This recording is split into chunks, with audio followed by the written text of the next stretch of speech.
Assalamualaikum warahmatullahi wabarakatuh. Rencang-rencang, pripun kabare? Sae nggih. Alhamdulillah Ustazah Sofa ugi keadaane sae.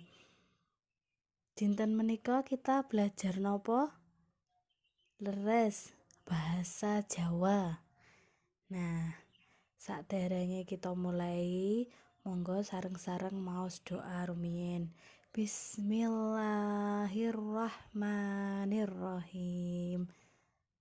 Nggih, sampun siap belajar nggih? Sampun, monggo kita mulai pelajaran bahasa Jawa menika. Ulangan ingkang sepindah. Temanipun ekosistem.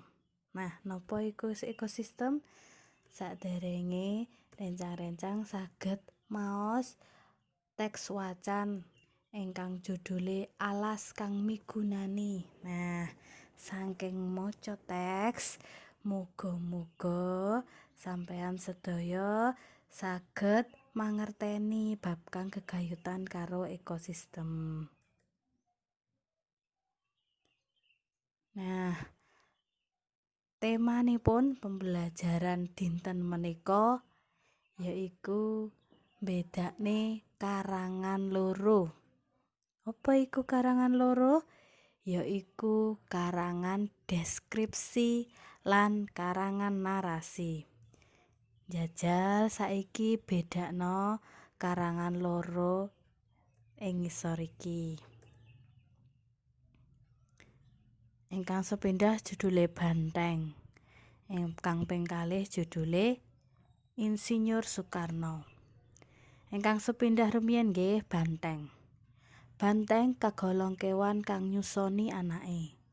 Kewan ki urip ing alas. Panganane suket kaya kebo lan sapi. Banteng dedege gedhe dhuwur. Wulune klawu memper kebo. Banteng duweni sungu sing rosa. Biasane kanggo nyungit. Yen banteng ngamuk galak banget. Mula nganti ana unen-unen anggone ngamuk kaya banteng ketaton. Banteng kang jumlahe kari sethithik iki antuk kawigaten saka pemerintah sarana undang-undang.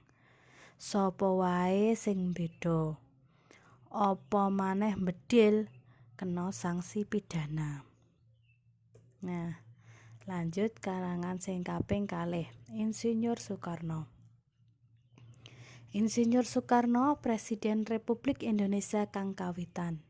Panjenengane priyantun sing mandhegani perkumpulan PMI rikala taun 1928. Insinyur Soekarno ing padinan katuran Bung Karno. Amarga anggone nglawan penjajah Walanda, Bung Karno prasasat uripe entek mlebu metu ing pakunjaran lan pangasingan. Ing pangasingan, Bung Karno tansah menggalih kepriye bisane bangsa Indonesia uwol saka penjajah Walanda. Rikala Bung Karno diasingke utawa dibuang ing Ende, Bung Karno menggalih kanthi semedi bab dasar negara Indonesia ing sangisor wit sukun kang ngepang 5.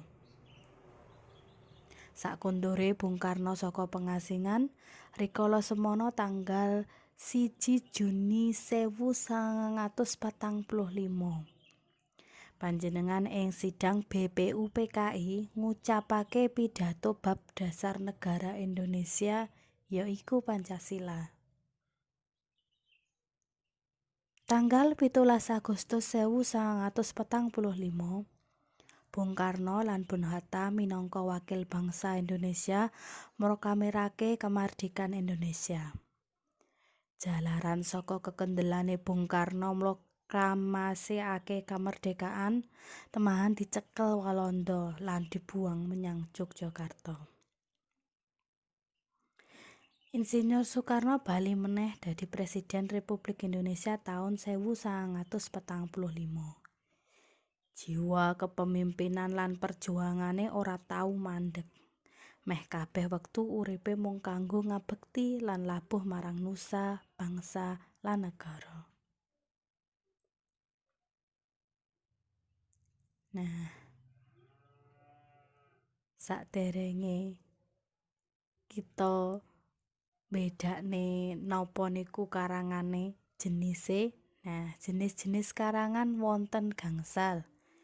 Ingkang pertama karangan deskripsi, ingkang kedua narasi, ingkang ketiga persuasi, keempat eksposisi, lan kelima argumentasi.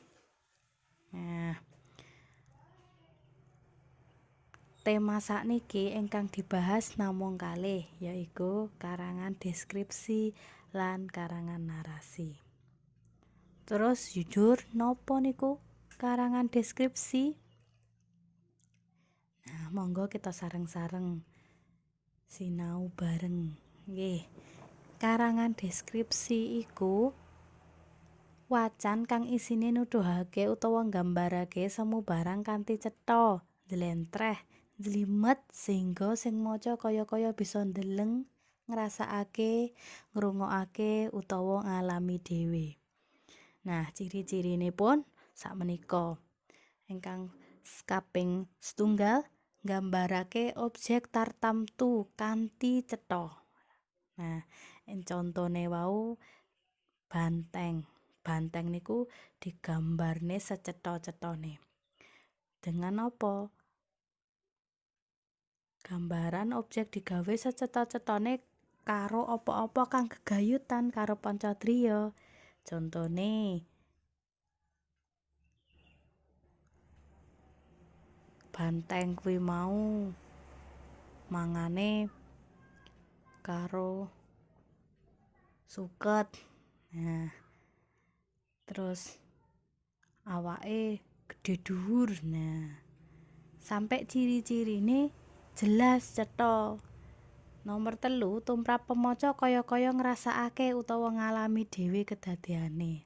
Eruh dhewe apa iku banteng saking penjelasan niku wau.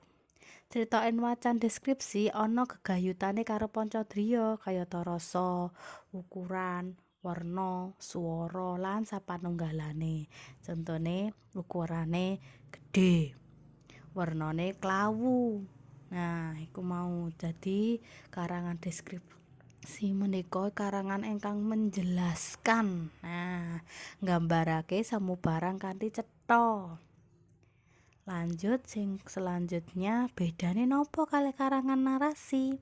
Nah, karangan narasi iku karangan kang beberake keadaan kanthi urutan wektu. Nah, enek wektu-wektune. Contone karangan Insinyur Soekarno wau. Insinyur Soekarno mulai dadi diasingne, mulai dadi presiden, terus dadi presiden dimusuhi maneh, terus akhirnya dadi presiden maneh. Nah, itu wonten keadaan urutan wektune. Lintune nopo? Nah, dene kang klebu karangan narasi yaiku crita cekak, biografi, autobiografi, lan isih ana liya-liyane. Ciri-cirine karangan narasi yaiku mbeberake kedadean utawa pewarta. Nah, dibeberake saka wiwitan nganti tekan pungkasane kedadean. Kedadeane jelas kat awal sampai bar. Nah, diandharake kanthi rinci. Rincine pun apa? Panggonane ning ndi? Wektune kapan? Lingkungan sosiale ingkang pundi? Suasanane kepriye? Nah, niku dijelasake.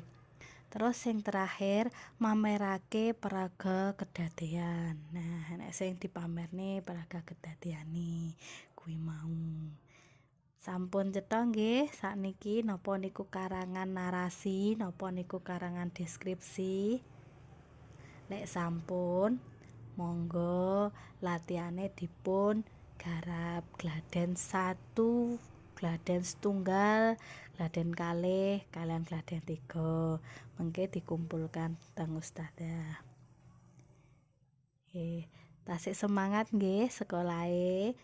Bismillah. Rencang-rencang lek sampean sedaya semangat angsal pahala engkang barokah. Kita akhiri dulu Ustazah Tenggo garapane panjenengan sedaya. Kula akhiri. Assalamualaikum warahmatullahi wabarakatuh.